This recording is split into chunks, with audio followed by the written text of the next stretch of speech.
Hayırlı günler балалар. Татар тілі дәрісебезне башлыйбыз. Сезне мин, татар тілі һәм әдәбияты укытучысы Шакирова Гөлияс Катуны сәламләүгә шатмын.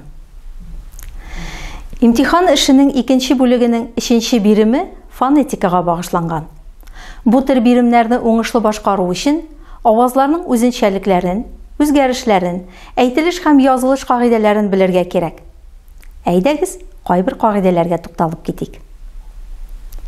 Татар теленең әйтелеш үзенчәлегенең иң төп һәм иң еш кулланыла торганы сингармонизм законы. Икенче төрле рәт гармониясе. Бу татар телендә сузыкларның алгы һәм арткы рәткә бүленешеннән туган кагыйдә. Авазларны әйткәндә тел төрле хәрәкәт ясый. Сузык авазларны әйткәндә ул горизонталь буенча алга һәм артка таба хәрәкәт итә. Шушы хәрәкәткә бәйле рәвештә сузык авазлар арткы рәт сузыкларына, аларны калын сузык дип атыйбыз. А, У, һәм алгы рәт сузыкларына, аларын нечкә сузык дип атыйбыз. Ү, И бүленә. Телнең хәрәкәтен аңлау һәм сизү өчен беренчедән көзгә каршында әйтеп карарга, икенчедән калын һәм нечкә сузыкларны парлап әйтеп карарга кирәк. О, У,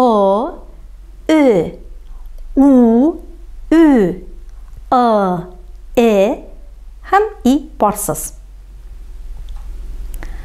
Татар теленең үз сүзләре калынлыкта һәм нечкәлектә ярашалар. Гади генә әйтеп әйтсәк, татар теленең сүзләре я калын сузыклардан гына, я нечкә сузыклардан гына торалар. Мәсәлән, урындыклар, шугалакның, томалауны. Игътибар итегез, безнең телебез артта булды. Күбәләкләрне, күгәрченемә, сөртенүчеләр. Сүзнең тамырында да, кушымчаларда да бер генә рәт сузыклары кулланылган. Кагыйдәнең атамасы шуннан чыга: рәт гармониясе, я сингармонизм, матур яңгыраш дигән сүз. Бу кагыйдәдән чыгарылманы сез алдагы слайдта күрә аласыз.